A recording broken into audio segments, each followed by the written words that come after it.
नमस्कार दोस्तों, एक बार फिर से आप सभी का स्वागत है आपके अपने यूट्यूब चैनल पर। 27 जनवरी 2023 CTET exam first shift paper 1 सफलतापूर्वक संपन्न हो चुका है। तो आइए देखते हैं कैसे प्रश्न पूछे गए थे। प्रश्न है, बाल विकास के सिद्धांतों के संदर्भ में निम्न में से कौन सा कथन सही है। करेक्ट आंसर हो जाएगा, विकास शरीर के केंद्रीय भाग से बाहरी भाग की तरफ होता है। अगला प्रश्न जो पूछा गया था, बच्चों में भाषा विकास किससे प्रभावित होता है। तो बच्चों में भाषा विकास जो है आनुवांशिकता एवं पर्यावरण दोनों से प्रभावित होता है। अगला है, एक प्रगतिशील कक्षा में अधिगमकर्ताओं की व्यक्तिगत विभिन्नताओं का सम्मान करता है। अगला है, लॉरेंस कोहलबर्ग के नैतिक विकास के सिद्धांत के अनुसार सजा टालने के लिए नियमों का पालन करना किस चरण को दर्शाता है। तो करेक्ट आंसर हो जाएगा, प्रथा पूर्व चरण। अगला जो प्रश्न पूछा गया था, अधिगम प्रक्रिया को सुसाध्य करने के लिए एक अध्यापिका को ऐसे तरीके इस्तेमाल करने चाहिए। करेक्ट आंसर हो जाएगा, जो विभिन्न संकल्पों के बीच संबंध खोजने को महत्व दे। अगला है, लेव वाइगोत्स्की का सिद्धांत मुख्यतः व्याख्या करता है। करेक्ट आंसर हो जाएगा, संज्ञानात्मक विकास में सांस्कृतिक उपकरणों के योगदान को। अगला है, क्रिकेट पर वार्तालाप के दौरान एक अध्यापक अधिकांशतः लड़कों से सवाल पूछ रहा है और लड़कियों से नहीं। अध्यापक की यह क्रिया किसका उदाहरण है। तो अध्यापक की यह क्रिया जो है जेंडर पक्षपात का उदाहरण है। तो जेंडर पक्षपात आपका करेक्ट आंसर हो जाएगा। अगला है, बाल केंद्रित कक्षा में एक अध्यापिका किसको महत्व देती है। करेक्ट आंसर हो जाएगा, ज्ञान की सक्रिय संरचना प्रक्रिया को।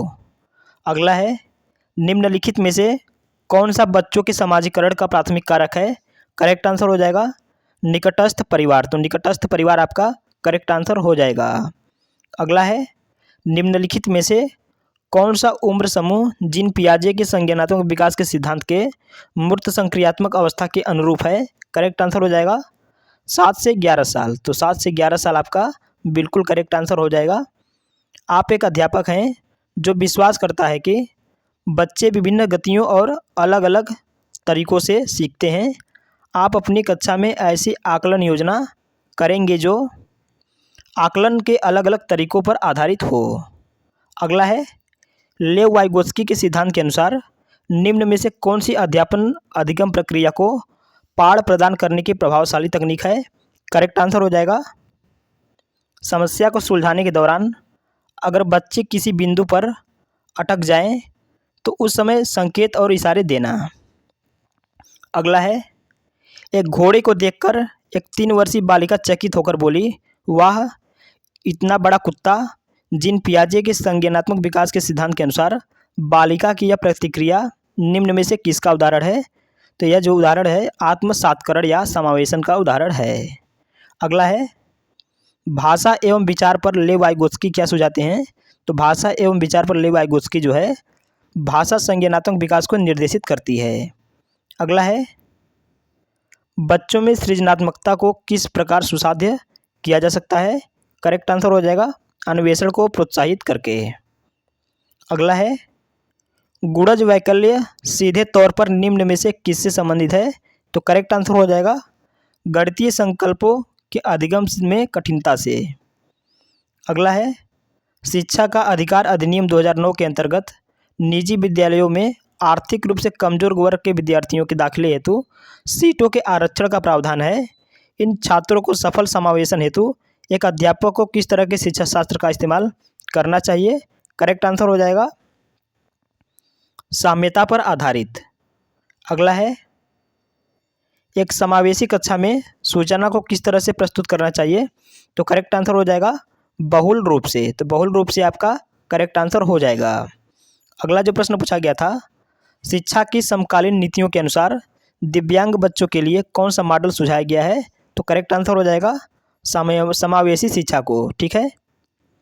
अगला है, बच्चे को बारंबार यह बोलने की वह अधिगम के लिए योग्य नहीं है किस संभावना को बढ़ावा देता है। करेक्ट आंसर हो जाएगा, बच्चे अधिगम के प्रति अनुप्रेरित निष्प्रेरित हो जाएगा। ठीक है। अगला जो प्रश्न पूछा गया था, समस्या समाधान कौशल को किस प्रकार बढ़ाया जा सकता है।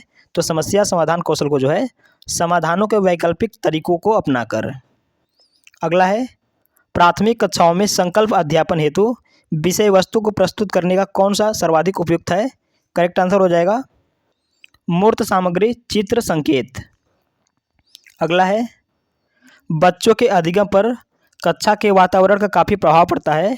प्रवीणता अभिमुखी अधिगम वह अधिगम जो समझने पर जोर दे। संस्कृति को बढ़ावा देने के लिए कक्षा का वातावरण किस तरह का होना चाहिए? तो करेक्ट आंसर हो जाएगा सहकारात्मक एवं सहयोगात्मक। ठीक है। अगला है अधिगम का सामाजिक संरचना विचार अधिगम प्रक्रिया में डैश की महत्वता पर जोर देता है। करेक्ट आंसर हो जाएगा पारस्परिक क्रियाओं पर। ठीक है। अगला है निम्न में से कौन सा युग्म घटक और अभिप्रेरणा स्रोत का सही रूप से मिला जुला युग्म है? करेक्ट आंसर हो जाएगा जिज्ञासा आंतरिक अभिप्रेरणा। अगला है विद्यार्थियों में संकल्पनात्मक समझ को सुसाध्य करने हेतु एक अध्यापिका को। करेक्ट आंसर हो जाएगा जो प्रस्तुत किया गया है जो पहले से ही ज्ञात है उन दोनों में संबंध स्थापित करने के अवसर प्रदान करने चाहिए। अगला है राष्ट्रीय पाठ्यक्रम रूपरेखा 2005 के अनुसार बच्चे ज्ञान के निर्माण में सक्रिय भूमिका निभाते हैं। ठीक है। अगला है स्वयं के ज्ञाता होने का ज्ञान या जागरूकता क्या दर्शाती है? करेक्ट आंसर हो जाएगा अधिसंज्ञान कहते हैं, तो अधिसंज्ञान आपका करेक्ट आंसर हो जाएगा। आइए देखते हैं पर्यावरण अध्ययन में कैसे प्रश्न पूछे गए थे। प्रश्न है एक ईवीएस शिक्षक एक आकलन उपकरण का उपयोग करता है जो न केवल सबसे अच्छा बल्कि एक समय में बच्चे के सभी प्रकार के कार्य या गतिविधियाँ को एकत्र करता है। शिक्षक उपयोग कर रहा है, तो करेक्ट आंसर हो जाएगा पोर्टफोलियो का उपयोग कर रहा है। ठीक है। अगला है बोरा चिपचिपे चावल की एक सामान्य किस्म है। यह मुख्य रूप से पाया जाता है, तो यह मुख्य रूप से जो है असम राज्य में पाया जाता है, तो असम आपका करेक्ट आंसर हो जाएगा। अगला है एक छोटे से पेड़ या झड़ी की शाखा से लटकने वाला घोंसला बनाने वाला पक्षी है। करेक्ट आंसर हो जाएगा सूर्य पक्षी, तो सूर्य पक्षी आपका करेक्ट आंसर हो जाएगा। अगला है ट्रेन टिकट पर पीएनआर दर्शाता है, तो ट्रेन टिकट पर जो है पीएनआर का मतलब जो है यात्री संख्या रिकॉर्ड होता है, तो यात्री संख्या रिकॉर्ड आपका करेक्ट आंसर हो जाएगा। अगला है मलयालम में माँ की बड़ी बहन को क्या कहते हैं? तो मलयालम में माँ की बड़ी बहन को वलियम्मा कहते हैं, तो वलियम्मा आपका करेक्ट आंसर हो जाएगा। अगला है हाथियों के झुंड का मुखिया होता है, तो हाथियों के झुंड का मुखिया जो है सबसे उम्रदराज मादा हाथी होती है। ठीक है। पौधे का वह भाग जो दांत दर्द के उपचार के लिए उपयोग किया जा सकता है। करेक्ट आंसर हो जाएगा लौंग का उपयोग किया जाता है। अगला है कक्षा 5 में पाठ किसके जंगल पर चर्चा करने के लिए अध्यापिका ने सूर्यमणि के सच्चे किस्से को सुनाया जिसमें उसने एक केंद्र तोरंग की स्थापना की थी जो कि देखता था। करेक्ट आंसर हो जाएगा जमीन और जीविका की समस्याएं कुड़क संस्कृति की समस्याएं। ठीक है। अबू धाबी में कौन सी मुद्रा प्रचलित है? तो करेक्ट आंसर हो जाएगा दिरहम, तो दिरहम आपका करेक्ट आंसर हो जाएगा। अगला है चेराव नृत्य में व्यक्ति बांस की डंडियों को पकड़कर युग्मों में एक दूसरे के आमने सामने ज़मीन पर बैठते हैं। जैसे ही ढोल बजता है बांस को ज़मीन पर पीटा जाता है। नर्तक बांस की डंडियों के अंदर और बाहर पैर रखते हैं, कूदते हैं और ताल पर नाचते हैं। निम्नलिखित में से कहाँ पर चेराव नृत्य किया जाता है? तो करेक्ट आंसर हो जाएगा इसका मिजोरम में, तो मिजोरम आपका करेक्ट आंसर हो जाएगा। अगला है छत पर वर्षा के पानी का संरक्षण करके भौम जल को पुनः आवेशित किया जाता है। इस पारंपरिक विधि का उपयोग निम्नलिखित में से किस राज्य में किया गया था? तो करेक्ट आंसर हो जाएगा राजस्थान में। ठीक है। अगला है भारत के निम्नलिखित राज्यों में से ब्रह्मपुत्र नदी कहाँ से होकर बहती है? करेक्ट आंसर हो जाएगा अरुणाचल प्रदेश और असम में। अगला है भावी पीढ़ी के सामाजिकरण में परिवार की महत्वपूर्ण भूमिका होती है। इस परिस्थिति में परिवार माध्यम है, तो इस परिस्थिति में परिवार जो है प्राथमिक सामाजिकरण का माध्यम है, तो प्राथमिक सामाजिकरण आपका करेक्ट आंसर हो जाएगा। अगला है वातावरण को बचाने की आवश्यकता के लिए कई आंदोलन को समर्थन मिला है। निम्नलिखित में से किसने 1970 के चिपको आंदोलन में निर्णायक भूमिका निभाई है? तो करेक्ट आंसर हो जाएगा सुंदरलाल बहुगुणा। तो सुंदरलाल बहुगुणा आपका करेक्ट आंसर हो जाएगा। अगला है, महाराष्ट्र, मध्य प्रदेश और गुजरात में बड़े बांधों के निर्माण के कारण स्थानीय व्यक्तियों को अपने प्राकृतिक आवास को छोड़ना पड़ा। इस प्रकार की गतिविधि को क्या समझते हैं, क्या कहते हैं? तो करेक्ट आंसर हो जाएगा विस्थापन कहते हैं। तो विस्थापन आपका करेक्ट आंसर हो जाएगा। अगला है, हमें पके हुए भोजन को खुला या बिना फ्रिज में रखे लंबी अवधि के लिए नहीं छोड़ना चाहिए। निम्नलिखित में से कौन सा कारक पके हुए भोजन को बेकार करने के लिए जिम्मेदार है? तो करेक्ट आंसर हो जाएगा जीवाणु। तो जीवाणु आपका करेक्ट आंसर हो जाएगा। अगला है, यात्रा थीम के मुद्दे केवल विद्यार्थियों के लिए सार्थक हो जाते हैं यदि। करेक्ट आंसर हो जाएगा मुद्दों के आसपास बहस आयोजित की जाती है। ठीक है।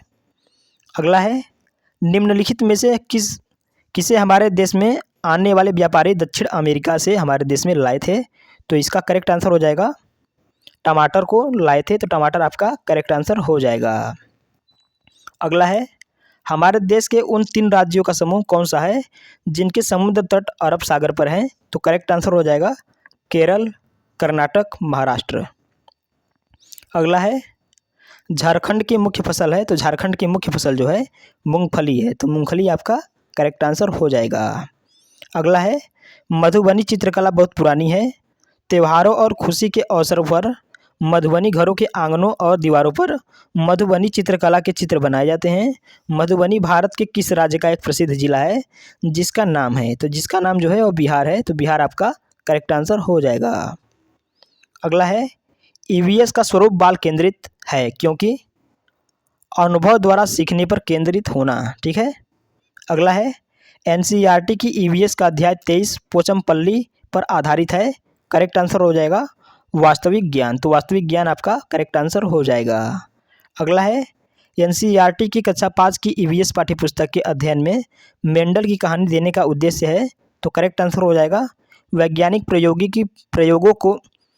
की प्रक्रिया द्वारा विद्यार्थियों को प्रेरित करना। अगला है, रचनात्मक आकलन की तकनीक का चुनाव कीजिए। करेक्ट आंसर हो जाएगा सहपाठी आकलन। अगला है, विद्यार्थी किस प्रकार ईवीएस में सीख रहे हैं इसका आकलन करने के लिए निम्न में से कौन सा सूचक उपयोग किया जा सकता है? करेक्ट आंसर हो जाएगा विचार विमर्श। अगला है, पर्यावरण अध्ययन की कक्षा में विद्यार्थियों को अवसर मिलता है। करेक्ट आंसर हो जाएगा प्रश्न पूछने का। ठीक है। अगला है, भारत में बिहार के सापेक्ष जम्मू कश्मीर और गोवा की स्थिति क्या है? तो करेक्ट आंसर हो जाएगा उत्तर पश्चिम और दक्षिण पश्चिम। ठीक है। तो उत्तर पश्चिम और दक्षिण पश्चिम आपका करेक्ट आंसर हो जाएगा। आइए देखते हैं हिंदी में कौन से टॉपिक से प्रश्न पूछे गए थे। तो हिंदी में जो है गद्यांश पूछे गए थे, प्रत्यय से प्रश्न पूछे गए थे। जो गद्यांश में दिया गया था पैराग्राफ उसी में से प्रत्यय से के प्रश्न पूछे गए थे, और संधि से संबंधित प्रश्न पूछे गए थे, डिस्लेक्सिया से संबंधित प्रश्न पूछे गए थे, और ग्राफ से संबंधित भी प्रश्न देखने को मिले थे। ठीक है। बहुभाषिकता से संबंधित प्रश्न पूछे गए थे, संप्रेषण से संबंधित प्रश्न पूछे गए थे, और एनसीएफ 2005 से संबंधित भी प्रश्न पूछे गए थे, और एनईपी 2020 से संबंधित प्रश्न पूछे गए थे। वाचन और पठन से संबंधित प्रश्न पूछे गए थे। ठीक है। भाषा कौशल से संबंधित प्रश्न पूछे गए थे। मैथ में जो है छोटी बड़ी संख्या से संबंधित प्रश्न पूछे गए थे। स्थानीय मान से संबंधित प्रश्न पूछा गया था। प्रतिलोम से संबंधित प्रश्न पूछा गया था। समबाहु त्रिभुज से संबंधित प्रश्न पूछा गया था। आयत से संबंधित प्रश्न पूछा गया था, और परिमाप से संबंधित भी प्रश्न पूछा गया था। ठीक है। गुणनखंड से संबंधित प्रश्न पूछा गया था। क्षेत्रफल से संबंधित प्रश्न पूछा गया था, और भाज्य और अभाज्य से संबंधित प्रश्न पूछा गया था। एलसीएम और एचसीएफ से संबंधित प्रश्न पूछा गया था। भिन्न से संबंधित प्रश्न पूछा गया था, और प्राकृतिक संख्याओं का योग से संबंधित भी प्रश्न पूछा गया था। वैन हीले से संबंधित प्रश्न पूछा गया था। एनसीएफ 2005 से संबंधित प्रश्न पूछा गया था, और एनईपी 2020 से संबंधित भी प्रश्न पूछे गए थे। ठीक है। तो ये थे साथियों 27 जनवरी 2023 का एनालिसिस। यदि वीडियो अच्छा लगा हो, हेल्पफुल लगा हो, तो वीडियो को लाइक और चैनल को सब्सक्राइब जरूर करें, और कमेंट करके बताएं कि वीडियो कैसा लगा। धन्यवाद।